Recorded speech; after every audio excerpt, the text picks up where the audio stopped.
Okay, here we go. Hey, Mr. Hotshot DaVita dialysis captain and director. You, the guy who tells everybody to be a mayor mindset. All right, my stuff is expeditionary learning. I have been I'm developing myself as a dialysis world encourager. And right now, today, in my dialysis treatment, I am in Grass Valley, California, which is way up in the mountains heading towards Lake Tahoe and Donner Pass.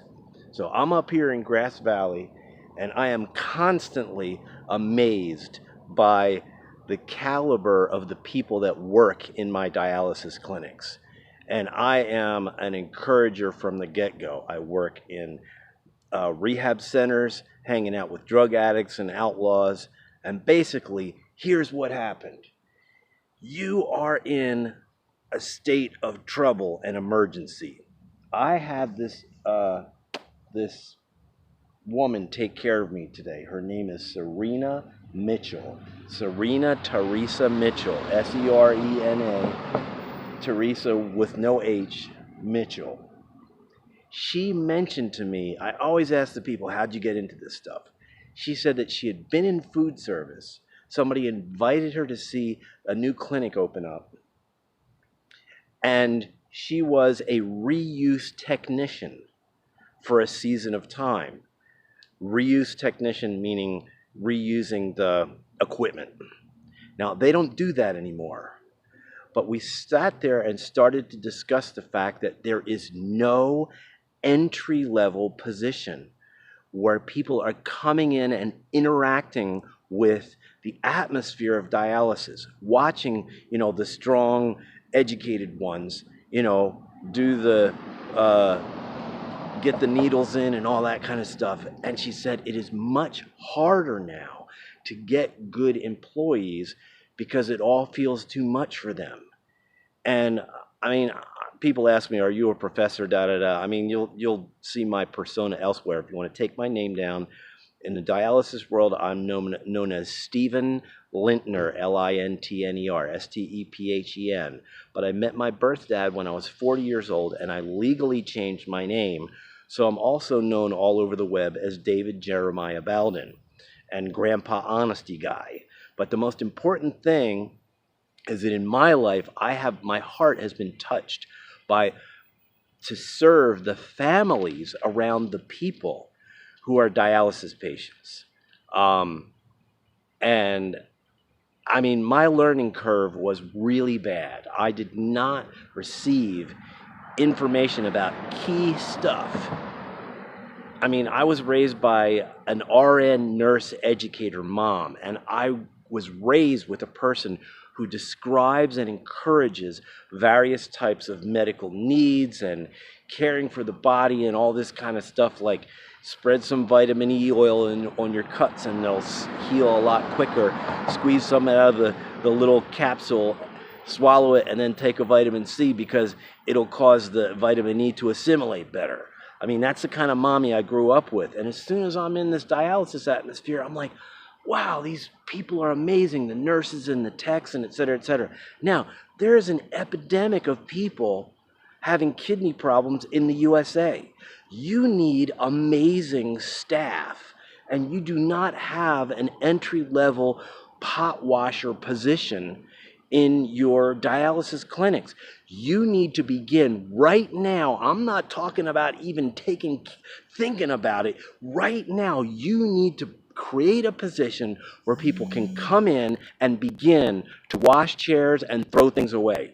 You need the ability to bring people in as an employee and observe this whole scary atmosphere of blood and poking people with needles and talking about what it feels like and all this other type of stuff. You have got to set yourself back into an entry-level position. This wonderful woman, Serena, has been at it for 22 years. And like when I hear, I mean, I'm an entrepreneur. My whole life is caring for employees and making them feel wonderful about where they're working. I'm in the midst of doing a dialysis world publicity stunt of pedaling my bicycle from the Gulf of Mexico to the Atlantic Ocean and then all the way down to Key West. And I'm just letting you know, dude, you need to bring in an entry-level position where people can clean chairs, throw away equipment, and be around the dialysis atmosphere so their learning curve grows and they understand what's going on. Jumping straight into dialysis tech is too big of a heavy concept for the mind and the heart to embrace. And she said that so many people who are good at food service, I started out as a pot washer. When people ask me, are you a professor? And I'm like, no, I'm a pot washer. Because if you can't sing happy songs while you're doing the dirtiest work, you should never get a promotion, because you will end up being a detriment to the whole flow and you won't teach other people how to be cheerful while you work. People who have worked like myself in all phases of food service have to be like mommies to a whole table full of people that are kind of ugly and problematic in the same way. And you're like, wow, I'm glad I'm not sitting in this family, but I will serve them and I will love them and I will do my very, very best to make them feel like they want to come back to this restaurant. Those kinds of people are your perfect shoe-in, workforce team. And as a matter of fact, at this Grass Valley DaVita, you got 3 employees that all came out of the same beautiful bakery and shifted into this work because it's a more stable, powerful place. So the idea is not the idea, bro, dude, head, DaVita dude, I demand that immediately you start right now today a chair cleaning and throwing stuff away role for people to come into that are being curious about becoming a dialysis tech. You need to do this because the amount of people that are like falling off the wagon or like, oh my gosh, all this stuff is too heavy for me to learn. Those people need this emotional introduction, just like the pot washer that I grew up as. I mean, being in the kitchen and having people say, wow, you get the dishes so clean, and wow, man, you cleaned the baseboards and that's so cool. And like, I'm not preparing things to put food on the table before a person. I mean, that's kind of scary. But I was in that entry-level environment and I got the flavor of the atmosphere of working in a kitchen and what the management does and what the people on the floor do and what the cooks do and stuff. And I got comfortable with the atmosphere. I started feeling the family before I was pushed into this heavy juggernaut of like study and having to do all these things.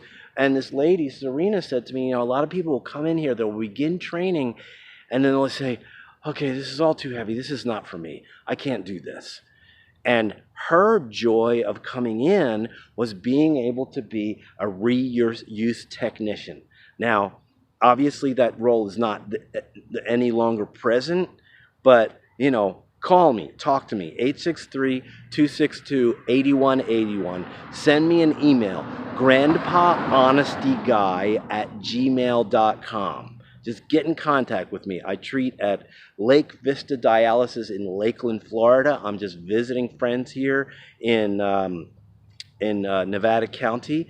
And, you people should know about my crazy 19-day cross Florida and south slow roll for peace on dialysis. But the most important thing is, please, there's an epidemic of people whose kidneys are failing.